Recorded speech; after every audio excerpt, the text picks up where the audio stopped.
제4장 평화롭고 행복한 삶을 개척하기 위한 7가지 원칙.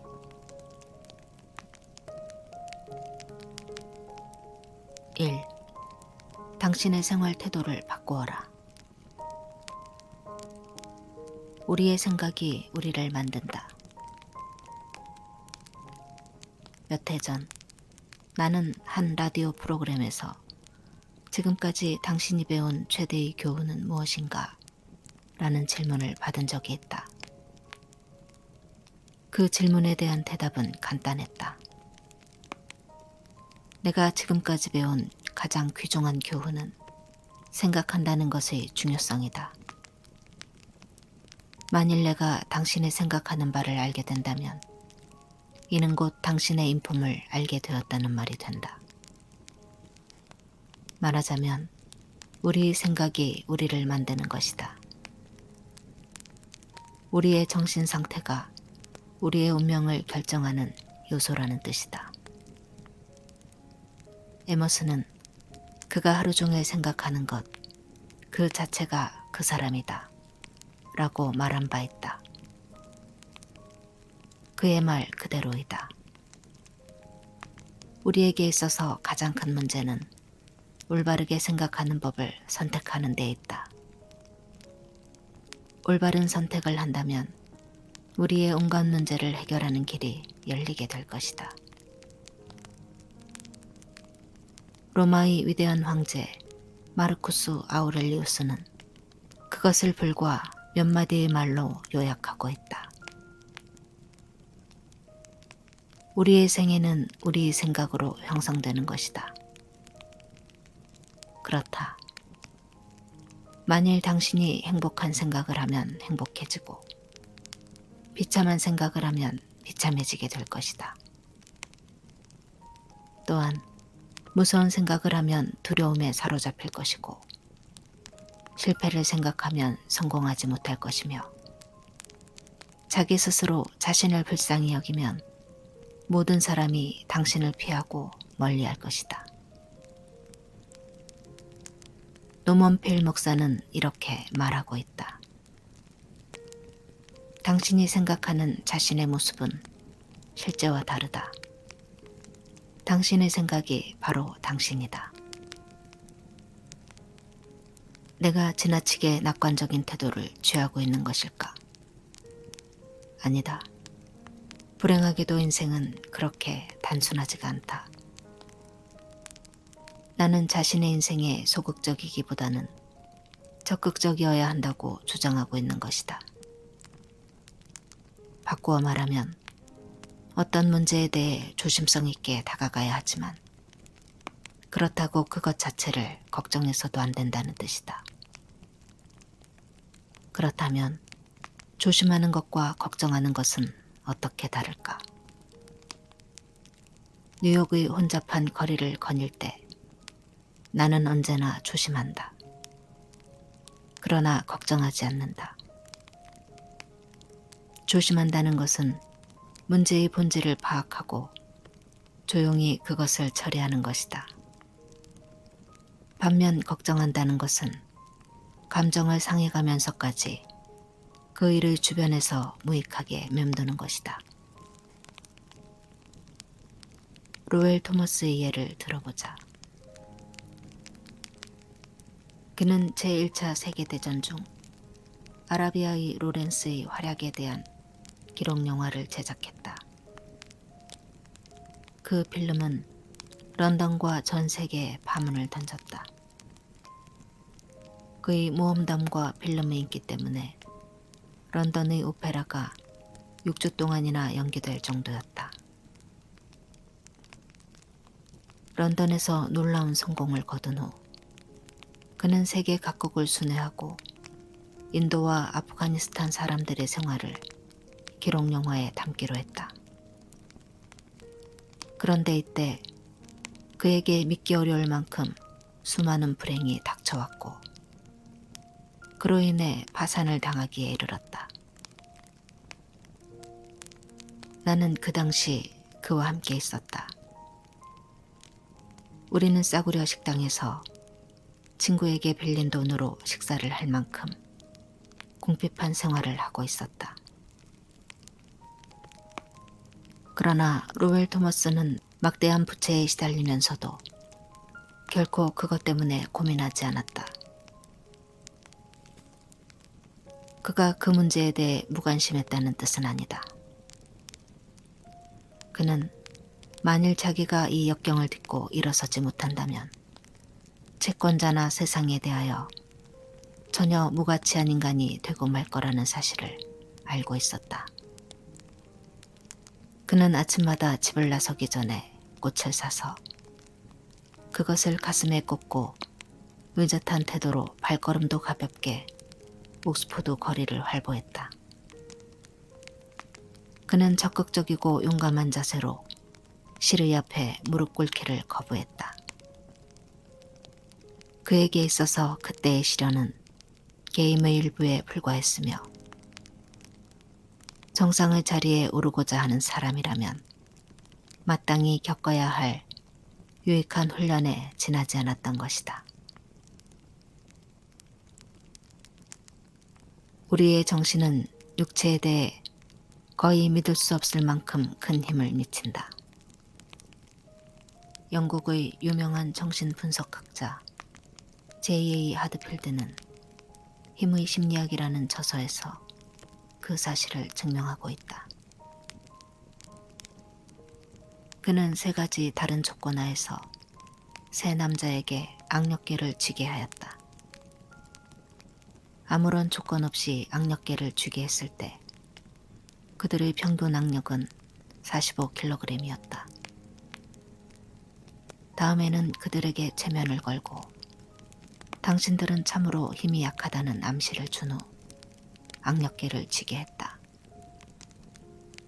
그러자 그들의 평균 악력은 평상시 3분의 1도 채 못 되는 13kg에 불과했다.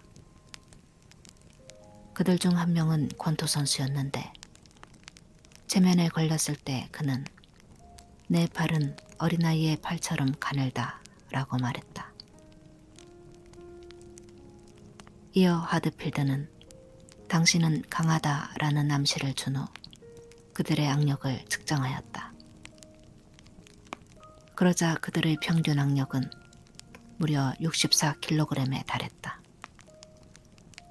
그들의 마음이 강하다는 긍정적인 생각으로 충만되자 육체의 힘 또한 50%나 증가했던 것이다. 이것이 바로 우리 인간의 힘인 것이다. 다음은 아마 미국 역사상 가장 놀랄만한 이야기 중의 하나가 될 것이다. 남북전쟁 직후 찬비가 내리는 10월의 어느 날 메어리 베이커 에디 여사는 몸둘 곳을 찾아 거리를 헤매고 있었다. 비골이 성접한 그녀의 생애는 질병과 슬픔으로 가득 찬 것이었다. 첫 번째 남편은 신혼 초에 죽고 2번째 남편은 그녀를 버리고 유부녀와 도망을 가버렸다. 단 하나 있는 아들마저도 가난과 질병과 질투 때문에 버리지 않을 수 없었다. 그때 그 아이의 나이는 불과 4살이었다. 그 뒤 그녀는 아이의 모습조차 잊은 채 31년을 살아왔다. 그런 그녀의 생애에 극적인 전개가 마련된 것은 어느 추운 겨울날 매사추세츠의 얼어붙은 길바닥에 의식을 잃고 쓰러져 있을 때부터였다. 척추를 몹시 상한 그녀는 의사로부터 죽거나 아니면 영영 걷지 못할 것이라는 진단을 받았다. 죽음의 병상에 누운 그녀는 성경을 펼쳤다. 그때 그녀는 이런 구절을 읽게 되었다. 예수께서 중풍 환자에 이르시되 아들아 안심하라. 내 죄를 용서하니라. 일어나 너의 침상을 집으로 가지고 가라 하시니 이 그리스도의 말씀은 그녀의 체내에 커다란 힘과 위대한 신앙, 크고 격렬한 회복력을 불러일으켰다. 그리고 그녀는 당장 침상에서 일어나 걸을 수 있게 되었다. 이때의 일을 그녀는 다음과 같이 말하고 있다. 이때의 경험은 나와 모든 사람의 병을 낫게 하는 비결을 깨우쳐 주었습니다. 모든 병의 원인은 정신이라는 과학적인 확신을 얻었던 것입니다. 그리하여 에디는 신흥 종교의 창시자가 되었으며 사제장이 되었다. 그녀가 창시한 크리스천 사이언스는 여성에 의해 창시된 유일하고도 위대한 신교로서 전 세계에 널리 퍼져 있다. 나는 결코 크리스천 사이언스의 신도는 아니지만 해를 거듭할수록 그녀의 말이 진실이라는 것을 절감하고 있다. 35년 동안 성인 클래스를 가르쳐본 결과 누구든지 생각을 바꿈으로써 고민과 공포, 그 밖의 온갖 종류의 질병을 몰아내고 그들의 삶을 변화시킬 수 있다는 사실을 깨닫게 되었던 것이다. 다음은 나의 클래스 학생에게 일어났던 실화이다. 이것은 정신의 힘이 얼마나 큰지를 증명해주는 믿기 어려운 실화이다.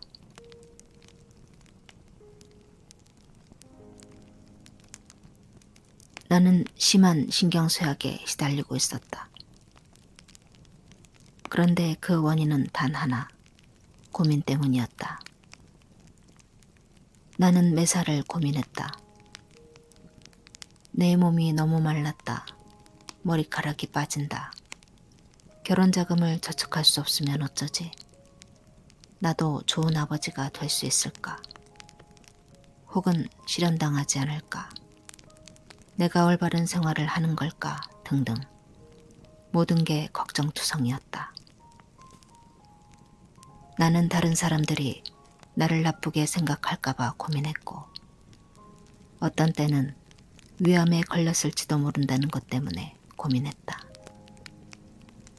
그러자 당연히 아무 일도 손에 잡히지 않았고, 체내에 긴장이라는 괴물이 가득 차 내 몸은 마치 안전판이 없는 보일러처럼 되고 말았다.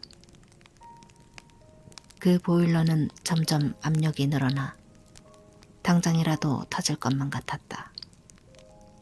그리고 끝내는 폭발하고 말았다. 신경쇠약이 심해지자 나는 집안 식구들과 이야기조차 못할 정도가 되었고 격렬한 공포에 사로잡혔다. 이상한 소리만 들려도 깜짝 놀랐고 사람을 피하기 일쑤였다. 더구나 아무런 이유도 없이 마구 울부짖기까지 했다. 그런 나날이 계속되었다. 나는 누구에게나 하나님한테까지도 버림을 받았다는 느낌이 들었다. 심지어는 강에 뛰어들어 죽고 싶다는 충동에 사로잡히기도 했다. 그러던 중 나는 환경이 바뀌면 마음도 안정되겠지 라는 생각에 플로리다로 여행을 가기로 마음먹었다. 아버지께서는 내게 한 통의 편지를 주시며 플로리다에 도착할 때까지 펴보지 말라고 당부하셨다. 나는 관광 시즌이 한창일 무렵 플로리다에 도착했다. 그곳의 호텔은 모두 10,000원이었으므로 나는 어느 주차장에 침실을 빌렸다. 그리고 마이애미로 떠나는 부정기 항로 화물선에 일자리를 구해보았으나 뜻을 이루지 못했다. 아무래도 고향에 있을 때보다 더 마음이 편치 못할 것만 같아 불안해하고 있는데 문득 아버지의 편지가 생각났다. 나는 편지를 꺼내 읽어보았다. 거기에는 다음과 같은 사연이 적혀 있었다. 아들아, 너는 이제 집에서 2400km 떨어진 곳에 있겠구나. 하지만 집에 있을 때랑 별반 다르지 않지. 그렇게 생각하는 이유는 내가 모든 문제의 원인을 거기까지 가지고 갔기 때문이란다. 그 원인이란 바로 너 자신이야. 너의 몸이나 정신에는 아무런 문제가 없다. 내가 맞닥뜨린 상황이 너를 그렇게 만든 것도 아니지. 문제는 너의 생각에서 비롯된단다. 사람이 마음속으로 생각하는 것, 그것이 바로 그 사람이다. 내가 이 말을 깨닫게 되면 집으로 돌아오너라. 이미 너는 다 나았을 테니 말이다. 아버지의 편지를 읽은 나는 화가 치밀었다. 이제껏 내가 구하고자 했던 것은 동정이었지, 교훈이 아니었기 때문이다. 나는 절대로 집에 돌아가지 않겠다고 결심했다. 그날 밤 나는 마이애미의 어느 골목길을 걷고 있다가 예배가 진행되고 있는 어느 교회 앞에 이르렀다. 별로 갈 곳도 없었던 터라 나는 교회 안으로 들어가 너희 마음을 이기는 자는 한 도시를 함락시키는 자보다 강하니라 라는 성경 구절에 대한 설교를 듣게 되었다. 신성한 하나님의 집에 앉아 아버지의 편지 내용을 생각하는 동안 나는 머리에 쌓여있던 쓰레기 같은 생각들이 씻겨 내려가는 느낌이 들었다. 나는 생전 처음으로 사물을 명확하게 생각할 수 있게 되었으며 나 자신이 어리석었다는 것을 깨닫게 되었다. 나는 참다운 광명의 빛을 받은 나 자신의 모습에 놀라지 않을 수 없었다. 지금까지 전 세계와 인류를 바꾸어 보려 했으나 바꾸어야 할 것은 내 마음속 렌즈에 초점이었던 것이다. 이튿날 아침 나는 집으로 돌아왔다. 일주일 후에는 다시 직장에 나갔고 4개월 후에는 결혼도 했다. 우리 부부 이스라엘은 5남매가 있으며 우리 가족은 행복하게 지내고 있다. 지금 나의 생활은 순조로우며 인생의 참다운 가치를 만끽하고 있다고 믿는다. 그러나 가끔 불안한 생각에 사로잡힐 때도 있다. 그때마다 나는 렌즈에 초점을 맞추라고 나 자신에게 말한다. 그러면 그것으로 만사가 순조롭게 된다. 나는 신경쇠약에 걸렸던 게 오히려 다행이었다고 생각한다. 그로 인해 인간의 생각이 육체와 정신에 큰 영향을 미친다는 교훈을 얻었기 때문이다. 이제 여러분은 자기의 생각이 자기를 해롭게 하는 환경, 소유, 신분에 좌우되지 않고 정신적 태도에 달려있다는 사실을 알았을 것이다. 외부의 조건은 별로 큰 작용을 하지 못한다는 얘기다. 하퍼즈 페리에서 미 합중국의 병기고를 습격하고 노예 반란을 일으키려 했다는 이유로 교수형을 받은 존 브라운의 경우가 바로 그것이다. 마차에 실린 자신의 관위에 앉아서 교수대로 보내졌지만 그는 내내 침착했다. 그를 호송하는 사람들이 오히려 근심스러워할 정도였다. 그러나 존은 버지니아의 블루리치 산을 바라보며 참으로 아름다운 풍경이야. 전에는 몰랐어 라고 찬탄했다. 남극을 탐험한 최초의 영국인 로버트 스코트 일행은 귀로의 조난을 당했다. 식량과 연료가 떨어지고 열 하루 동안 밤낮으로 몰아치는 눈보라와 살을 내는 듯한 세찬 바람 때문에 그들은 전진을 중단할 수밖에 없었다. 그들은 자신들이 죽음에 직면했음을 깨달았다. 물론 휴대한 아편을 복용하면 고통 없이 죽을 수도 있었다. 그러나 그들은 아편 대신 즐거운 노래를 부르며 죽어갔다. 이 사실은 8개월 후 그들의 동사체에서 발견된 일기장에 의해서 알려졌다. 그렇다. 우리에게 용기와 침착성이 있다면 교수대로 가는 관이에 앉아서 경치를 감상할 수도 있고 굶주림과 혹한으로 죽어가면서도 유쾌한 노래를 부를 수 있다. 장님인 밀턴은 이미 300년 전에 이 진리를 깨달았었다. 마음은 스스로의 터전이니라. 천국을 지옥으로, 지옥을 천국으로 만들 수 있다. 나폴레옹과 헬렌 켈러가 밀턴의 이 말을 완전히 실증하고 있다. 나폴레옹은 인간이 일반적으로 열망하는 것들, 즉 명예, 권력, 부귀를 누릴 수 있었지만 그는 세인트 헬레나에서 내 평생 행복했던 날은 일주일도 채 못 된다 라고 말했다. 또 헬렌 켈러는 장님의 벙어리 귀머거리였지만 인생이란 참으로 아름다운 것이라고 생각했다. 스토아 학파의 철학자 에픽테토스는 몸의 종기보다도 잘못된 생각과 나쁜 생각을 마음으로부터 물리치는데 더 관심을 가지라고 말했다. 에픽테토스는 이미 19세기 이전에 이런 말을 했지만 현대의학에서도 그의 말에 동의하고 있다. 프랑스의 대철학자 몽테뉴의 좌우명은 다음과 같았다. 인간은 일단 저질러진 일로 인해 손해를 보는 것 이상으로 그 일에 대한 생각 때문에 피해를 입는다.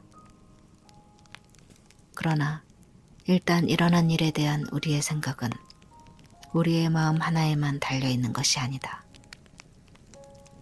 여기에서 바로 당신의 의지가 필요하다. 그러기 위해서는 노력이 필요하지만 그 비결은 지극히 간단하다.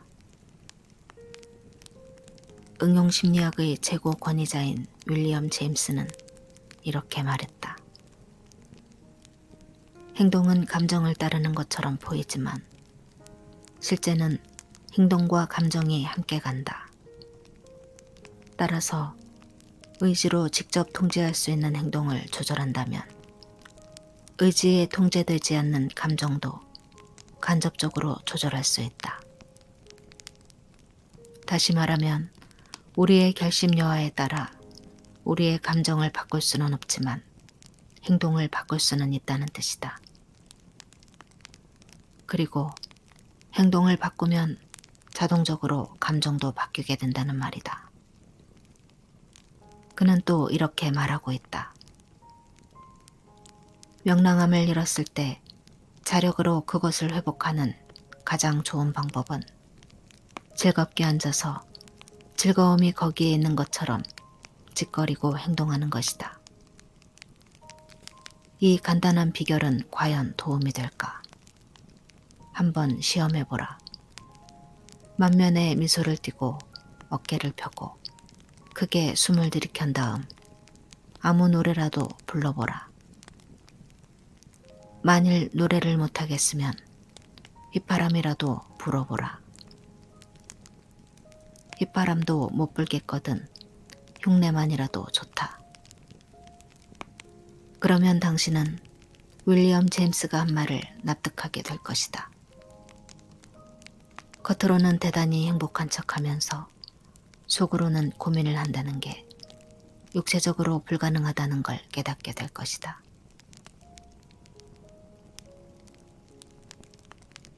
내가 잘 알고 있는 캘리포니아에 사는 어떤 부인도 일찍이 이러한 비결을 알았더라면 자기의 온갖 고민을 24시간 이내에 씻어버릴 수 있었을 것이다. 그러나 불행하게도 그녀는 그렇지 못했다.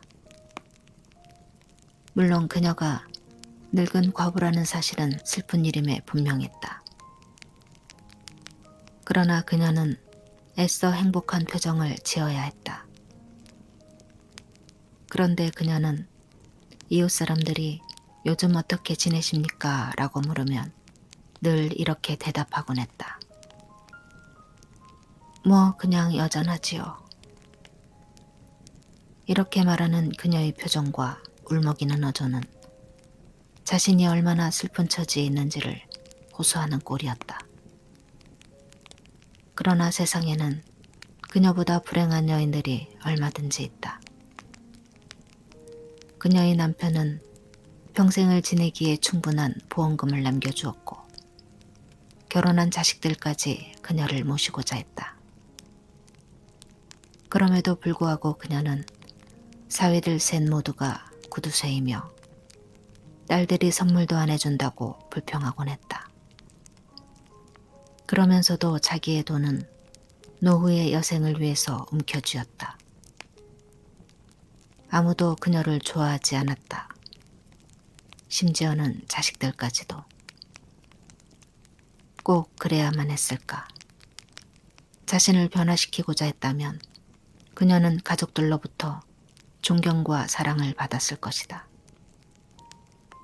그런데 그녀는 늘 불행한 노인처럼 행동했다.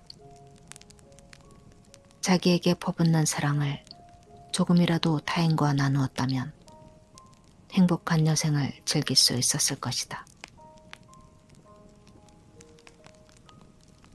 내 친구 중 인디애나주의 LCT에 사는 잉글러트라는 사람이 있었다. 그는 10년 전 성홍열을 앓고 난 후 심장염에 걸렸다. 의사라는 의사는 모조리 찾아보았고 심지어는 돌팔이 의사까지 동원해봤지만 그의 병은 나을 낌새조차 보이지 않았다. 게다가 고혈압 증세까지 병발했다. 그를 진찰한 의사들은 최고 혈압이 224나 된다면서 더 악화되기 전에 신변을 정리해두는 게 좋을 거라고 권하기에 이르렀다. 그는 그때의 심정을 이렇게 말하고 있다. 집에 돌아온 나는 보험료가 전부 불입되었는지를 확인하고 하나님께 죄를 참회하며 침울한 명상에 잠겼다. 나는 집안 식구들을 모두 슬픔에 잠기게 했다. 나 자신도 늘 침울해 있었다. 그렇게 일주일가량 자기 연민에 시달린 후 나는 나 자신에게 타일렀다. 바보짓을 하고 있군. 아직 1년을 더 살지도 모르는데 살아있는 동안이라도 행복하게 지내는 게 좋지 않겠어? 이렇게 생각한 나는 어깨를 펴고 웃음을 지으며 예전처럼 행동하기로 마음먹었다. 물론 처음에는 어쩐지 어색했다. 그러나 시간이 지나자 나의 행동은 자연스럽게 쾌활해져 갔다. 이런 행동은 내 가족은 물론 나 자신에게 큰 도움이 되었다. 나의 병세는 점점 나아졌다. 몇 개월 후 나는 무덤 속에서 잠드는 대신 혈압도 내리고 건강한 신체와 정신을 회복할 수 있었다. 만일 내가 고민에 사로잡혀 기력을 잃고 에라 모르겠다는 식으로 좌절했다면 나는 아마 의사의 선고대로 되었을 것이다. 그러나 나는 마음의 자세를 바꿈으로써 내 병을 고칠 기회를 나 자신에게 줄 수 있었다.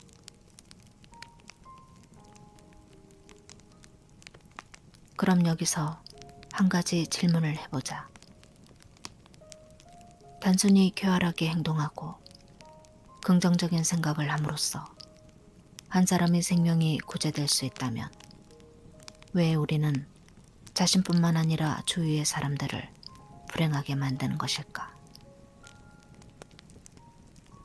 제임스 알렌의 위대한 생각의 힘이라는 책에 다음과 같은 구절이 있다. 사람이 타인과 사물에 대한 자기의 생각을 바꾸면 놀랍게도 자기 아닌 남과 사물도 그에 대한 생각을 바꾸게 된다. 인간이 성취하는 모든 것은 그 자신이 생각한 것의 직접적인 산물이다. 인간은 자기의 생각을 향상시킴으로써 정복하고 성취할 수 있다. 그러나 이를 거부한다면 나약하고 비열하며 비참한 상태에 머물게 된다. 구약의 창세기에 의하면 하느님은 천지를 창조할 때 인간으로 하여금 만물을 지배하라고 하셨다지만 나는 그와 같은 독재적 특권에는 흥미가 없다. 나는 단지 나 자신, 나의 생각, 나의 두려움, 나의 정신만을 지배하면 된다. 그러므로 여러분도 여러분 자신의 행복을 위해 투쟁하라. 쾌활하고 건설적인 사고의 계획에 따라 자신의 행복을 위해 나아가라. 다음의 오늘 하루만은 이라는 글귀는 지금은 고인이 된 시빌 베트리지가 쓴 것이다. 만일 우리가 그의 말대로 실행한다면 삶의 기쁨을 누릴 수 있을 것이다.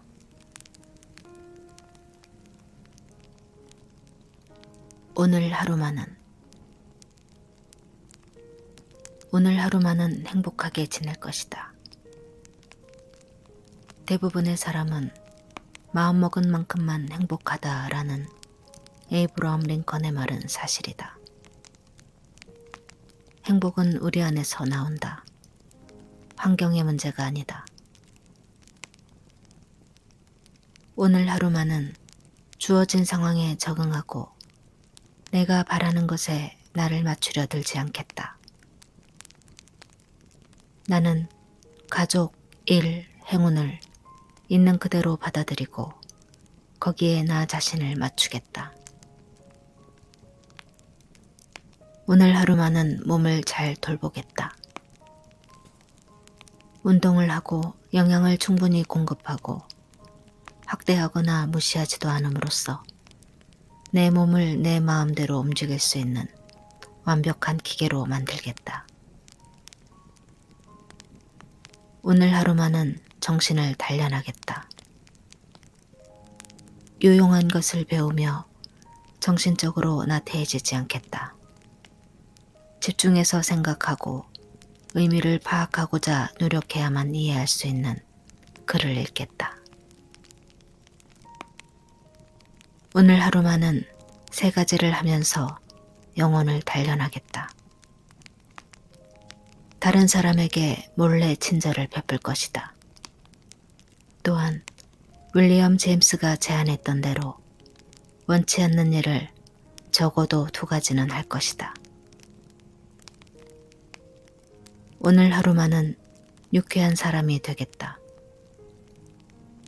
최대한 밝은 표정을 짓고 가능한 한 어울리는 옷을 입고 부드럽게 이야기하고 예의 바르게 행동하고 칭찬을 아끼지 않고 비판은 전혀 하지 않고 어떤 일에도 흠을 잡지 않으며 어떤 사람도 통제하거나 충고하려 들지 않겠다.